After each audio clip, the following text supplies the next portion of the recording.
Ar-Rahman Ar-Rahim Al-Malik.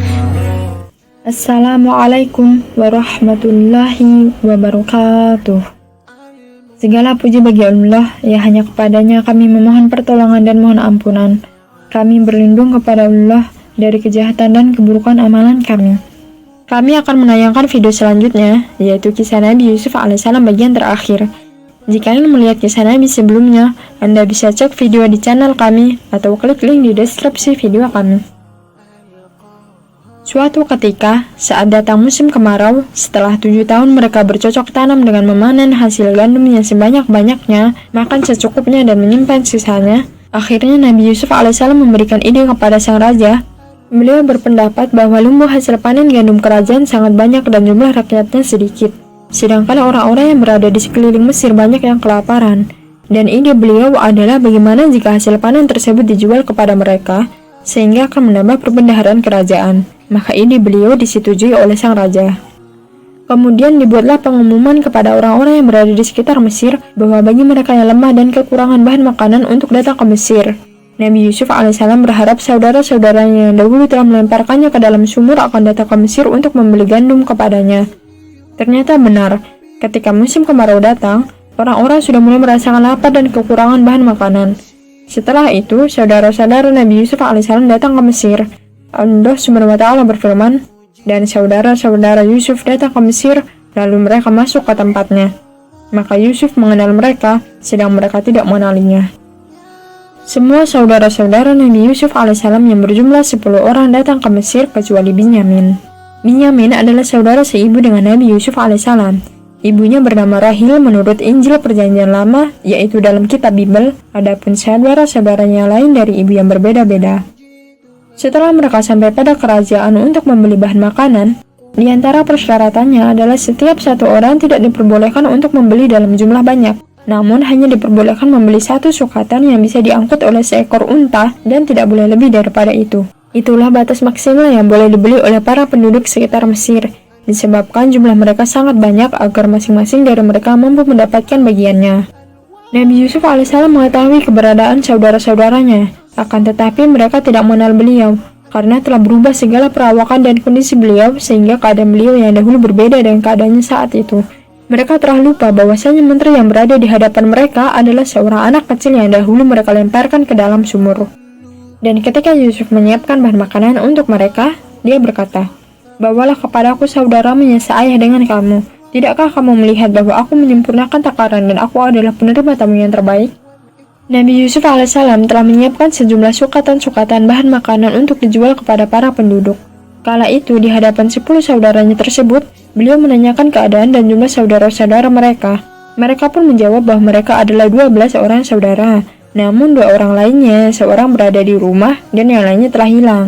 Maka beliau pun meminta agar seorang saudara mereka yaitu Binyamin untuk dibawa ke Mesir.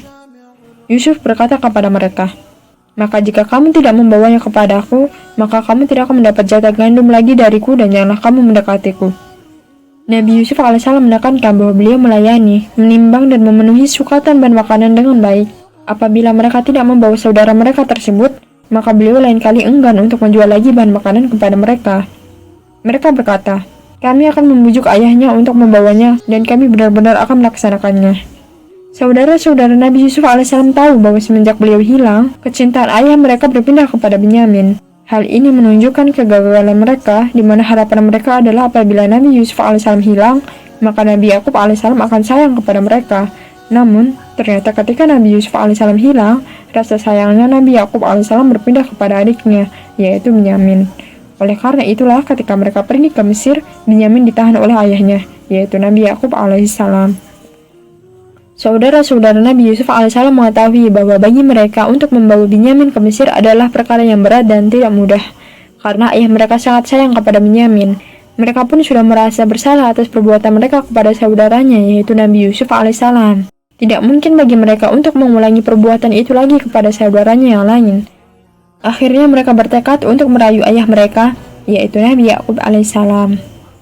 Maka ketika mereka telah kembali kepada ayahnya, mereka berkata, "Wahai ayah kami tidak akan mendapat jatah gandum lagi jika tidak membawa saudara kami. Sebab itu biarkanlah saudara kami pergi bersama kami agar kami mendapat jatah dan kami benar-benar akan menjaganya. Tatkala mereka pulang dari Mesir, mereka bercerita kepada ayah mereka bahwa mereka tidak akan lagi bisa membeli gandum kecuali dengan membawa saudara mereka yaitu Binyamin. Setelah itu Nabi Yakub alaihissalam menimpali perkataan mereka. Bagaimana aku mempercayakan Binyamin kepadamu seperti aku telah mempercayakan Yusuf kepada kamu dahulu?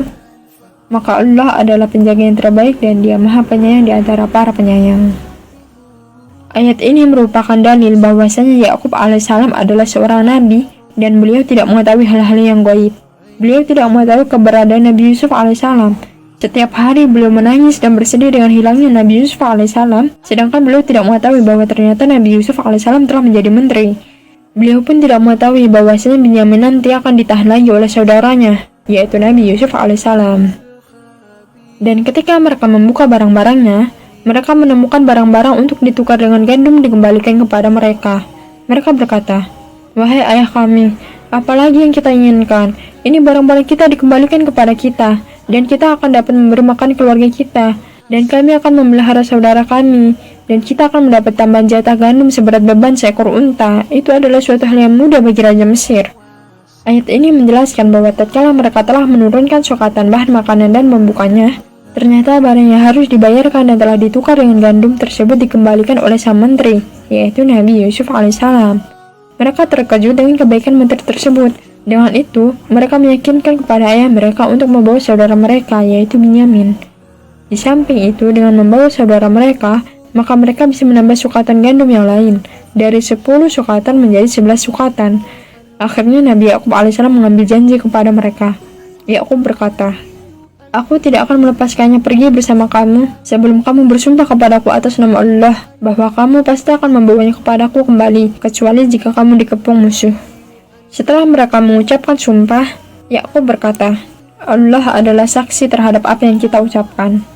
Nabi Yakub alaihissalam menegaskan bahwa dia tidak akan memberikan izinnya hingga mereka membuat perjanjian yang berat dengan membawa kembali saudara mereka, kecuali jika mereka dikepung hingga tidak mampu berbuat apapun, sebagaimana yang telah terjadi dengan Nabi Yusuf alaihissalam sebelumnya. Lalu mereka pun mengambil janji bersama ayah mereka, dan akhirnya mereka pun bisa membawa Binyamin menuju ke negeri Mesir. Allah Subhanahu wa Ta'ala mengisahkan tentang Nabi Yakub alaihissalam yang berpesan kepada anak-anaknya.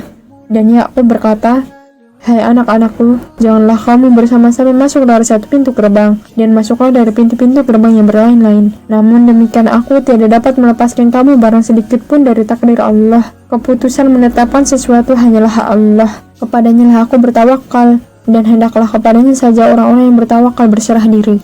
Nabi Yakub melarang mereka untuk masuk dari satu pintu karena jumlah mereka yang 11 orang kakak beradik dengan pakaian yang berbeda dari pakaian penduduk Mesir beserta warna kulit yang berbeda, karena mereka dari suku yang berbeda memancing perhatian penjahat atau pencuri atau para penjaga dan pengintai kerajaan yang mencurigai mereka, sehingga akan timbul permasalahan yang akhirnya menghalangi mereka untuk menunaikan tujuan mereka.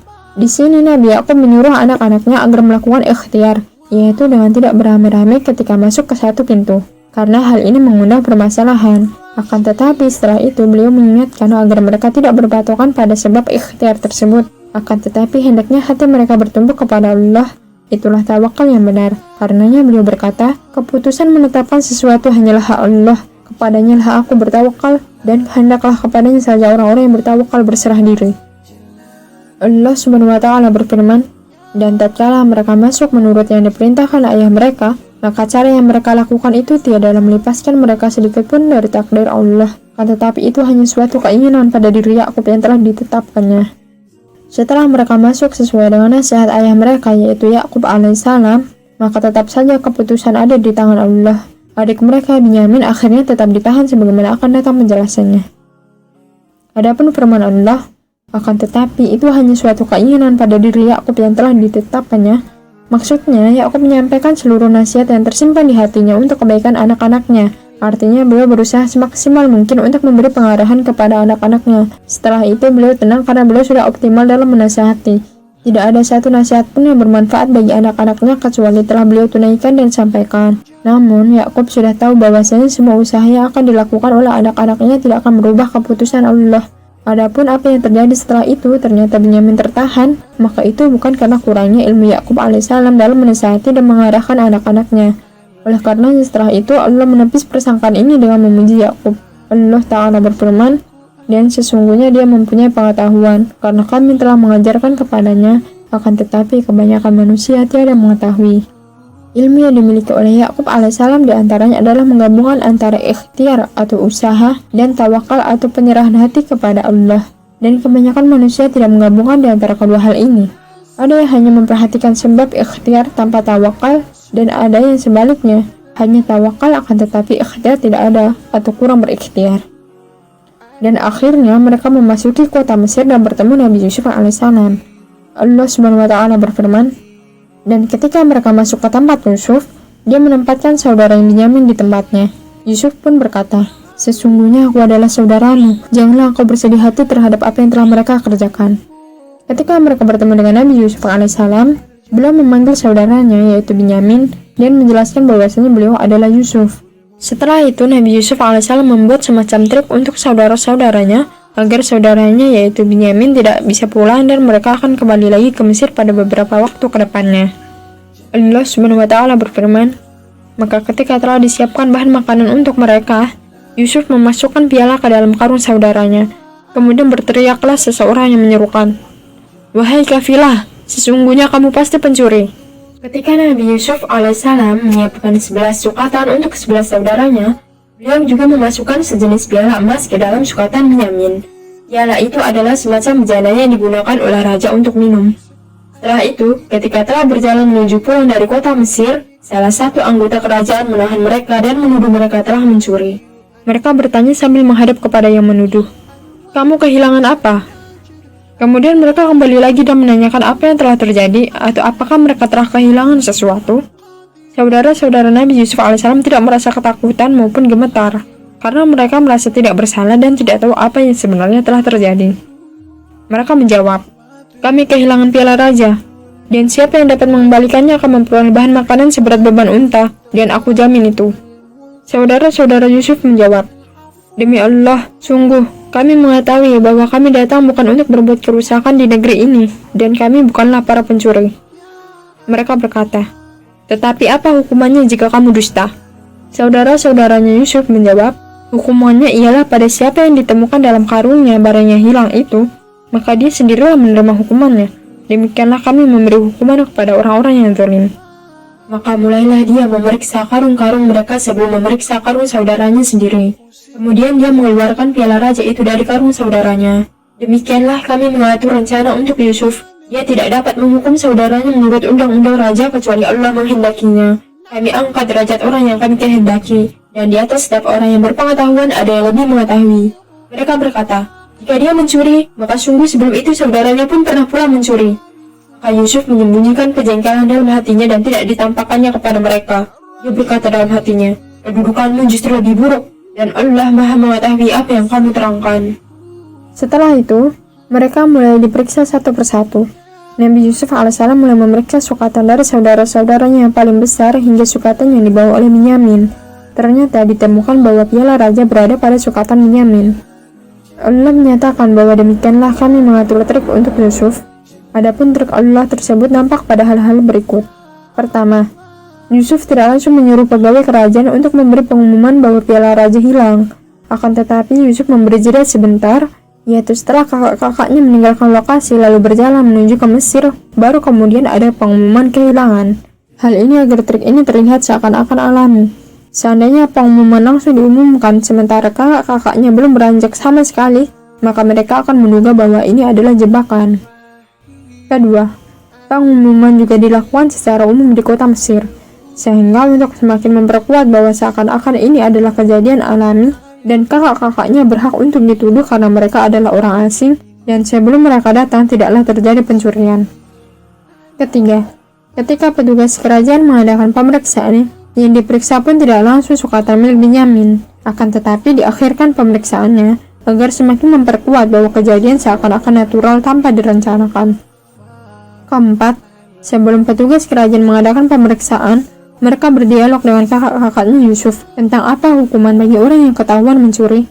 Maka kakak-kakaknya menjawab sesuai dengan ajaran agama mereka, yaitu ajaran Yakub alaihissalam, bahwasanya barang siapa yang mencuri maka balasannya sang pencuri akan dijadikan budak bagi orang yang dicuri. Hal ini berbeda dengan aturan di kerajaan Mesir, yang barang siapa yang mencuri tidaklah dijadikan budak, akan tetapi disuruh membayar berkali lipat. Sementara maksud Yusuf adalah untuk menahan adiknya Binyamin, sehingga jika Binyamin dihukum dengan aturan kerajaan, maka Binyamin tetap akan pulang ke Palestina dan hanya disuruh membayar saja. Kelima, selain itu dengan cara menyerahkan jenis hukuman kepada kakak-kakaknya menunjukkan bahwasanya Yusuf tidak zalim sama sekali. Akhirnya saudara-saudaranya terkejut dan menimpali bahwa memang Binyamin memiliki kebiasaan mencuri. Dahulu saudaranya seibu, maksudnya adalah Nabi Yusuf alaihissalam juga seorang pencuri.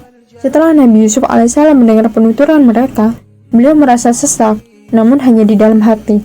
Beliau tetap tenang dan tidak mengungkapkan kekesalannya di depan mereka. Beliau bergumam di dalam hati bahwa kedudukan kalian justru lebih buruk dan Allah Maha mengetahui apa yang kamu terangkan. Mereka lalu berkata, "Wahai Al-Aziz, yang mempunyai ayah yang sudah lanjut usia, karena itu ambillah salah seorang di antara kami sebagai gantinya. Sesungguhnya kami melihat engkau termasuk orang-orang yang berbuat baik." Yusuf berkata, "Aku memohon perlindungan kepada Allah dari menahan seseorang kecuali orang yang kami temukan harta kami padanya. Jika kami berbuat demikian, berarti kami orang yang zalim."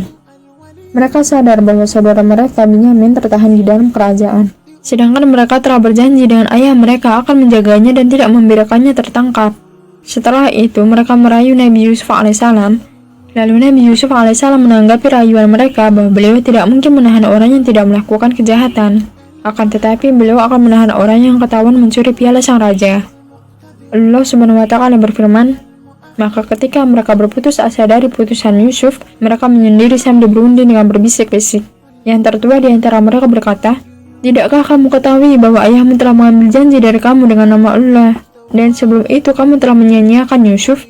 Sebab itu aku tidak akan meninggalkan negeri ini sampai ayahku mengizinkan untuk kembali, atau Allah memberi keputusan terhadapku, dan dia adalah hakim yang terbaik.'" Setelah mereka bersusah payah merayu Nabi Yusuf alaihissalam dan tidak berhasil, hal itu membuat mereka merasa putus asa. Akhirnya mereka berunding. Saudara mereka yang paling tua mengingatkan bahwa ayah mereka telah mengambil perjanjian dengan mereka untuk menjaga Binyamin, dan dahulu mereka juga telah melakukan kesalahan terhadap Yusuf alaihissalam. Dia bertekad untuk tidak pulang hingga ayah mereka mengizinkannya untuk pulang, karena dia sudah terlanjur malu untuk bertemu dengan ayahnya atas kejadian tersebut. Ia berkata, "Kembalilah kepada ayahmu dan katakanlah, 'Wahai ayah kami, sesungguhnya anakmu telah mencuri, dan kami hanya menyaksikan apa yang kami ketahui, dan kami tidak mengetahui apa yang dibalik itu. Dan tanyalah penduduk negeri tempat kami berada dan kafilah yang datang bersama kami, dan kami adalah orang-orang yang benar.'" Kemudian saudara yang paling tua memerintahkan kepada saudara-saudaranya yang lain untuk pulang menemui ayah mereka dan menjelaskan bahwa saudara mereka telah mencuri. Selain itu, mereka juga menegaskan kepada ayah mereka untuk menanyakan penduduk kota Mesir atau kafilah daging yang pulang dari kota itu, karena mereka tahu bahwa kasus Binyamin yang telah mencuri piala sang raja adalah kejadian yang besar. Yakub berkata, "Sebenarnya hanya dirimu sendiri yang memandang baik urusan yang buruk itu, maka kesabaranku adalah kesabaran yang baik." Nabi Yakub alaihissalam tidak percaya dengan mereka, karena mereka telah dikuasai hawa nafsu mereka. Beliau hanya bisa bersabar dengan kesabaran yang baik, artinya beliau tidak mengeluh kepada manusia sama sekali. "Mudah-mudahan Allah mendatangkan mereka semuanya kepadaku. Sungguh dialah yang maha mengetahui, maha bijaksana." Masya Allah. Nabi Yakub alaihissalam semakin bertawakal kepada Allah Ta'ala dan berdoa semoga Allah mendatangkan mereka semua, yaitu Binyamin, saudaranya yang paling tua, dan Nabi Yusuf alaihissalam. Nabi Yakub alaihissalam berdoa seperti ini tatkala beliau benar-benar terdesak. Begitulah seharusnya keadaan orang yang beriman. Semakin dia terdesak, maka dia semakin berserah diri kepada Allah Subhanahu wa Ta'ala. Semua yang terjadi pasti di atas ilmu Allah Subhanahu wa Ta'ala dan menyimpan hikmah. Allah Subhanahu wa Ta'ala berfirman, "Dan Yakub berpaling dari mereka seraya berkata, 'Aduhai duka citaku terhadap Yusuf.' Dan kedua matanya menjadi putih buta karena sedih. Dia diam menahan amarah terhadap anak-anaknya." Nabi Yakub alaihissalam berpaling dari anak-anaknya.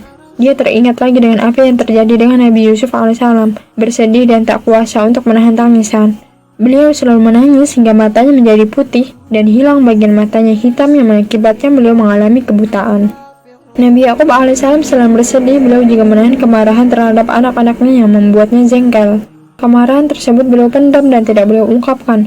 Padahal betapa durhaka anak-anak beliau yang telah memisahkan beliau dari Yusuf bertahun-tahun, yang begitu tega membuang adik mereka sendiri yaitu Yusuf.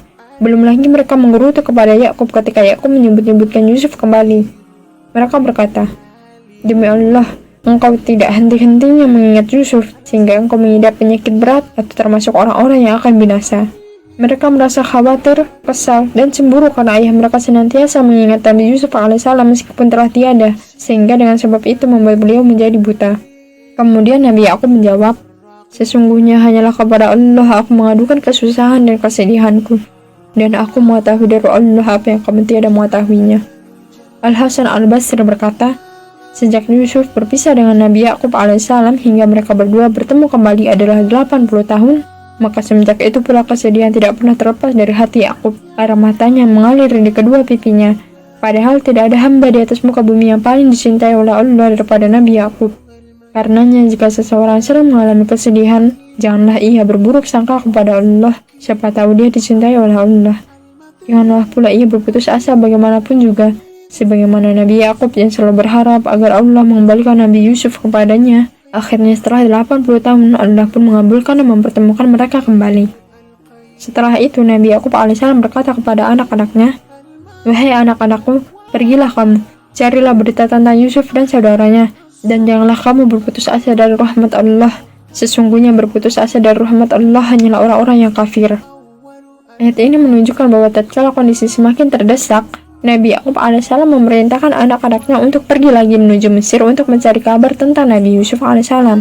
Padahal selama bertahun-tahun sebelumnya, beliau sama sekali tidak pernah menyebutkan masalah Nabi Yusuf alaihissalam. Nabi Yakub alaihissalam juga berpesan kepada mereka agar jangan berputus asa dari rahmat Allah.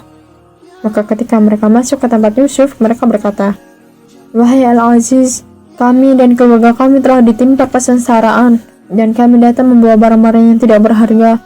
Maka penuhilah jatah gandum untuk kami, dan bersedekahlah kepada kami." Setelah itu, saudara-saudara Nabi Yusuf alaihissalam pergi ke kota Mesir. Mereka berkata bahwa mereka dan keluarga mereka di Palestina telah ditimpa penderitaan.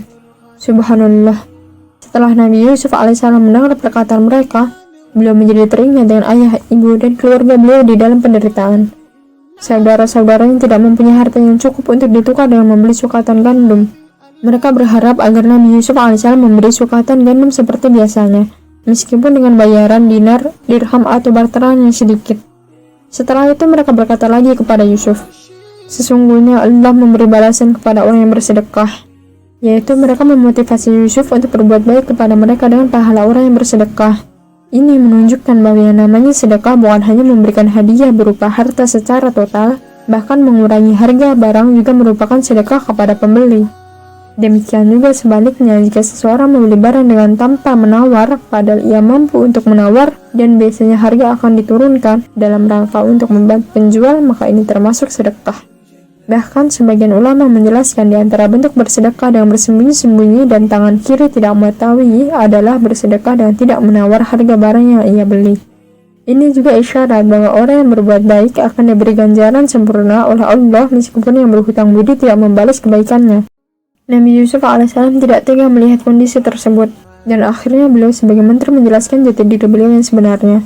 Nabi Yusuf alaihissalam berkata, "Tahukah kamu kejelekan apa yang telah kamu perbuat terhadap Yusuf dan saudaranya karena kamu tidak menyadari akibat perbuatanmu itu?" Ayat ini menjelaskan bahwa ketika Nabi Yusuf menegur mereka pun dengan kata-kata yang lembut, dan seakan-akan beliau memberikan uzur bagi mereka, tidak ada dendam sama sekali di dalam hati beliau. Yaitu seakan-akan uzur mereka ketika menzalimi Yusuf dan Binyamin adalah dahulu ketika mereka masih jahil, masih muda dan belum mengerti. Mereka terkejut dengan menteri tersebut yang tiba-tiba menyinggung dan mengetahui perkara saudara mereka, yaitu Nabi Yusuf alaihissalam. Mereka berkata, "Apakah engkau benar-benar Yusuf?" Yusuf menjawab, "Aku Yusuf dan ini saudaraku. Sungguh Allah telah melimpahkan karunia-Nya kepada kami. Sesungguhnya barang siapa bertakwa dan bersabar, maka sungguh Allah tidak menyia-nyiakan pahala orang yang berbuat baik." Akhirnya mereka mencoba menebak apakah benar bahwa menteri yang ada di hadapan mereka adalah saudara mereka, yaitu Yusuf alaihissalam. Kemudian menteri tersebut mengakui bahwa beliau memang benar-benar Yusuf alaihissalam, saudara mereka dan Binyamin yang berada di sisinya. Ayat ini menjelaskan bahwa takwa dan sabar adalah dua hal yang harus digabungkan antara keduanya. Terkadang ditemukan sebagian orang yang bertakwa, namun dia tidak bersabar. Atau sebaliknya, sebagian orang yang telah bersabar namun dia tidak bertakwa kepada Allah Subhanahu wa Ta'ala. Yusuf alaihissalam telah menyempurnakan tingkatan-tingkatan kesabaran. Ia telah sabar dengan sabar ikhtiyari, yaitu pilihan, dan sabar ittirari, yaitu sabar terpaksa. Sabar pilihan ketika beliau bersabar atas rayuan sang wanita dengan godaan yang begitu berat. Demikian juga beliau bersabar untuk tidak membalas keburukan kakak-kakaknya, bahkan memaafkan mereka dan berkata-kata halus kepada mereka. Sabar terpaksa ketika beliau dilemparkan di dalam sumur, dijual jadi budak, dipenjarakan, dan juga bersabar terpisah dari ayahnya yang sangat ia cintai puluhan tahun. Sebagaimana telah lalu bahwasanya orang yang berbuat baik tidak hanya mendapatkan kebaikan di akhirat saja, bahkan dia juga mendapatkan kebaikan di dunia. Barang siapa yang bertakwa dan bersabar, maka Allah Ta'ala tidak akan menyia-nyiakan ganjaran bagi orang yang berbuat kebaikan, baik di dunia maupun di akhirat. Sebagaimana Nabi Yusuf alaihissalam, di mana beliau diberi kemuliaan di dunia oleh Allah Subhanahu wa Ta'ala. Ayat ini juga menjelaskan boleh bagi seseorang menyebutkan tentang nikmat yang ia peroleh karena kesabaran dan ketakwaan.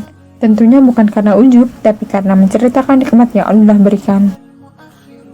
Mereka berkata, "Demi Allah, sungguh Allah telah melebihkan engkau di atas kami, dan sesungguhnya kami adalah orang yang bersalah." Yusuf berkata, "Pada hari ini tidak ada cercaan terhadap kamu. Mudah-mudahan Allah mengampuni kamu, dan Dia Maha Penyayang di antara para penyayang." Ayat ini menjelaskan bahwasanya Nabi Yusuf alaihissalam sama sekali tidak merasa dendam kepada saudara-saudaranya. Meskipun mereka telah berbuat kesalahan kepada beliau pada masa lalu, Nabi Yusuf tidak mencerita dan mengungkit kesalahan-kesalahan mereka kepada beliau. Bahkan beliau mendoakan saudara-saudaranya agar Allah Ta'ala mengampuni mereka. Ayat ini juga menunjukkan bahwa yang menjadi patokan adalah penghujung. Jika melihat kondisi awal, maka kakaknya Yusuf dalam kondisi mulia, sementara Yusuf dalam kondisi menderita. Akan tetapi endingnya berbalik. Yusuf yang mulia. Karenanya, seseorang jangan terpedaya dengan kondisi saat ini. Yang menentukan adalah kondisi akhir seseorang. Kemudian Nabi Yusuf alaihissalam berkata, "Pergilah kamu dengan membawa bajuku ini, lalu usapkan ke wajah ayahku, nanti dia akan melihat kembali. Dan bawalah seluruh keluargamu kepadaku." Allah Subhanahu wa Ta'ala menjelaskan tentang mukjizat lain yang diberikan kepada Nabi Yusuf alaihissalam. Nabi Yusuf alaihissalam memerintahkan saudara-saudaranya agar membawa juga beliau dan melemparkannya kepada wajah Nabi Yakub. Maka beliau akan bisa melihat kembali, karena Nabi Yusuf alaihissalam mengetahui bahwa ayah beliau buta. Setelah itu, Nabi Yusuf alaihissalam juga berpesan kepada mereka agar membawa seluruh keluarga mereka, yakni Bani Israel, ke kota Mesir, agar Yusuf menyambut silaturahmi dengan mereka seluruhnya. Allah bisa saja menyembuhkan kebutaan Nabi Yakub tanpa harus dengan baju Yusuf alaihissalam. Akan tetapi Allah menakdirkan kesembuhan tersebut dengan sebab bajunya Nabi Yusuf alaihissalam. Hal ini tentu untuk memuliakan Nabi Yusuf alaihissalam. Allah Subhanahu wa Ta'ala berfirman, "Dan ketika kafilah itu keluar dari negeri Mesir, ayah mereka berkata, 'Sesungguhnya aku mencium bau Yusuf. Sekiranya kamu tidak menuduh kelemah akal, tentu kamu membenarkan aku.'" Tatkala saudara-saudara Nabi Yusuf alaihissalam pulang dari kota Mesir dan datang menuju kota Palestina, dari beberapa jarak yang jauh, angin sudah membawa aroma jubah Nabi Yusuf alaihissalam kepada Nabi Yakub alaihissalam. Demikian juga yang dialami oleh Nabi Yakub alaihissalam, bahwa beliau mencium aroma jubah Nabi Yusuf alaihissalam. Akan tetapi keluarga Nabi Yusuf alaihissalam tetap saja mengejek ayah mereka. Mereka, yaitu keluarganya, berkata, "Demi Allah, sesungguhnya engkau masih dalam kekeliruanmu yang dahulu." Allah Subhanahu wa Ta'ala berfirman, "Maka ketika telah tiba pembawa kabar gembira itu, maka diusapkannya baju itu ke wajahnya Yakub, lalu dia dapat melihat kembali. Dia berkata, 'Bukankah telah aku katakan kepadamu bahwa aku mengetahui dari Allah apa yang tidak kamu ketahui?' Mereka berkata, 'Hai ayah kami, mohonkanlah ampunan untuk kami atas dosa-dosa kami. Sesungguhnya kami adalah orang yang bersalah.' Lalu Nabi Yakub alaihissalam berkata, 'Aku akan memohonkan ampunan bagimu kepada Tuhanku. Sungguh Dia yang Maha Pengampun, Maha Penyayang.'" Sebagian ulama menyebutkan bahwa Yakub menunda permohonan ampunan anak-anaknya karena beberapa sebab. Di antaranya, Nabi Yakub alaihissalam akan memohonkan ampunan untuk mereka pada waktu sahur, karena waktu istighfar terbaik adalah pada waktu sahur. Yakub adalah seorang murabbi atau pendidik anak-anaknya. Maka beliau ingin menjadikan anak-anaknya merasa bahwa dosa dan kesalahan yang mereka lakukan adalah kesalahan besar yang mengakibatkan penderitaan yang begitu lama hingga puluhan tahun. Jika Yakub langsung memaafkan, dikhawatirkan mereka merasa bahwa kesalahan mereka ringan. Lalu, bisa jadi Yakub tidak tahu bahwa Yusuf sudah memaafkan mereka, sementara dosa mereka tidak hanya berkaitan dengan Yakub, akan tetapi lebih berkaitan dengan Yusuf. Sehingga Yakub ingin memastikan dulu apakah Yusuf sudah memaafkan mereka atau belum. Berbeda dengan Yusuf yang langsung memaafkannya, karena kondisi Yusuf adalah penguasa yang sangat mampu untuk membalas kakak-kakaknya dengan begitu mudah dan dengan apa yang ia inginkan. Tentu hal ini menjadikan kakak-kakaknya terus dalam kekhawatiran jika Yusuf belum memaafkan mereka. Karenanya Yusuf menyegerakan untuk memaafkan mereka. Selain itu, Yusuf sendiri adalah orang yang sangat pemaaf. Allah SWT berfirman, maka ketika mereka masuk ke tempat Yusuf, dia merangkul dan menyiapkan tempat untuk kedua orang tuanya seraya berkata, masuklah kamu ke negeri Mesir, insya Allah dalam keadaan aman. Dan dia menaikkan kedua orang tuanya ke atas singgasana, dan mereka semua tunduk bersujud kepada Yusuf. Semua keluarga Nabi Yakub alaihissalam atau yang disebut dengan Bani Israel pergi berangkat menuju kota Mesir untuk bertemu dengan Nabi Yusuf alaihissalam. Tatkala mereka sampai di tempat Nabi Yusuf alaihissalam, maka beliau pun mempersilahkan mereka untuk masuk ke dalam kerajaan dan mengayomi kedua orang tua beliau. Nabi Yusuf alaihissalam meletakkan kedua orang tuanya di singgasana. Mereka pun rukuk kepada beliau. Artinya adalah bahwa ini merupakan bentuk penghormatan kepada Nabi Yusuf alaihissalam. Di antara syariat pada zaman Bani Israel adalah diperbolehkan bagi mereka untuk rukuk kepada manusia sebagai bentuk penghormatan kepadanya. Demikianlah yang dilakukan oleh Bani Israel kepada Nabi Yusuf alaihissalam. Kemudian Yusuf berkata, wahai ayahku, inilah takbir mimpiku yang dahulu itu, dan sesungguhnya Tuhanku telah menjadikannya kenyataan. Saat itulah Nabi Yusuf alaihissalam memberitahukan kepada Nabi Yakub alaihissalam bahwa apa yang terjadi merupakan tafsir mimpi yang beliau ceritakan kepadanya pada masa lalu, dan Allah Ta'ala menjadikan mimpi tersebut menjadi kenyataan. Nabi Yusuf alaihissalam kala itu bermimpi melihat matahari, bulan, dan 11 bintang sujud kepada beliau. Artinya adalah ayah beliau, yaitu Nabi Yakub alaihissalam, ibu dan 11 saudaranya rukuk di hadapan beliau. Hal itu sebagai bentuk penghormatan kepada Nabi Yusuf alaihissalam. Lalu Nabi Yusuf berkata lagi, sesungguhnya Tuhanku telah berbuat baik kepadaku ketika dia membebaskan aku dari penjara dan ketika membawa kamu dari dusun setelah syaitan merusak hubungan antara aku dengan saudara-saudaraku. Sungguh, Tuhanku maha lembut terhadap apa yang dikehendaki. Sungguh, dia yang maha mengetahui, maha bijaksana. Ayat ini bercerita bahwa tentu Nabi Yakub ingin mengetahui bagaimana Nabi Yusuf alaihissalam menjadi menteri. Kemudian Nabi Yusuf mulai bercerita tentang kisahnya yang menjadi sebab beliau bisa dalam kondisi sedemikian rupa. Nabi Yusuf alaihissalam sudah berjanji untuk tidak mencela saudara-saudaranya. Oleh karena itu, beliau tidak bercerita tentang kesalahan saudara-saudaranya yang telah melemparkan beliau ke dasar sumur. Namun, Nabi Yusuf alaihissalam langsung bercerita bagaimana beliau bisa berada di dalam penjara lalu dikeluarkan oleh Allah dari penjara. Di antara kenikmatan lain yang Allah berikan kepada Nabi Yusuf alaihissalam adalah Allah Ta'ala mendatangkan saudara-saudaranya Bani Israel dari pedesaan di negeri Syam di Palestina menuju kota Mesir untuk mempertemukan mereka dengan Nabi Yusuf alaihissalam setelah syaitan mengadu domba antara beliau dengan saudara-saudaranya. Adapun permasalahan antara Yusuf dan saudara-saudaranya, bagaimana kecemburuan saudara-saudaranya kepada Yusuf tentu diketahui oleh Yakub. Maka hal ini tidak perlu Yusuf sembunyikan dari ayahnya dan dari kakak-kakaknya. Yang menakjubkan adalah Yusuf mengungkapkan permasalahan tersebut dan menyandarkan kesalahan bukan kepada kakak-kakaknya, akan tetapi kepada syaitan. Nabi Yakub mengetahui bahwa kesalahan adalah pada saudara-saudara Yusuf karena cemburu kepada Nabi Yusuf alaihissalam. Akan tetapi Nabi Yusuf alaihissalam mengungkapkan pertikaian antara ia dan saudara-saudaranya tersebut dengan cara tidak membela dirinya dan tidak pula menyalahkan saudara-saudaranya. Tetapi Nabi Yusuf alaihissalam mengungkapkan bahwa kesalahan yang terjadi adalah karena syaitan yang telah mengadu domba di antara mereka. Nabi Yusuf alaihissalam sama sekali tidak ingin untuk mencela saudara-saudaranya. Ini merupakan bentuk pemaafan yang luar biasa dan bentuk komitmen terhadap perkataannya kepada saudara-saudaranya. Nabi Yusuf menyebutkan kondisi-kondisi sulitnya ketika sedang dalam kondisi nyaman. Ini menunjukkan bahwa seseorang tatkala dalam kondisi nyaman hendaknya mengingat kondisi-kondisi sulit di masa lalunya agar ia lebih bersyukur. Ayat ini juga menunjukkan bahwa berpindah dari pedesaan kepada perkotaan adalah kenikmatan. Hal ini karena di kota kebutuhan banyak mudah terpenuhi. Nabi Yusuf alaihissalam berkata, Tuhanku, sesungguhnya aku telah menganugerahkan kepadaku sebagian kekuasaan dan telah mengajarkan kepadaku sebagian takwil mimpi. Wahai Tuhan pencipta langit dan bumi, Engkaulah pelindungku di dunia dan di akhirat. Wafatkanlah aku dalam keadaan muslim dan gabungkanlah aku dengan orang yang soleh.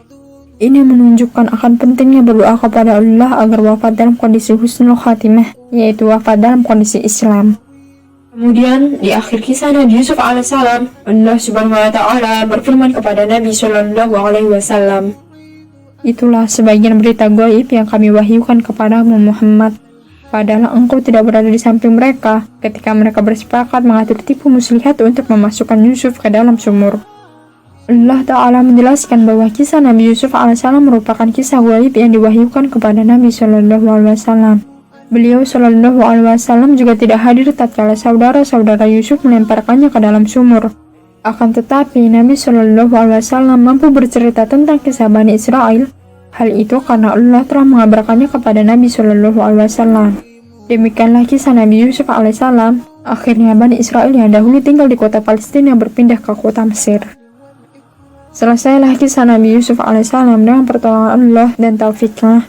Wa sallallahu ala nabiyyina Muhammadin wa ala alihi wa sahbihi wasallam.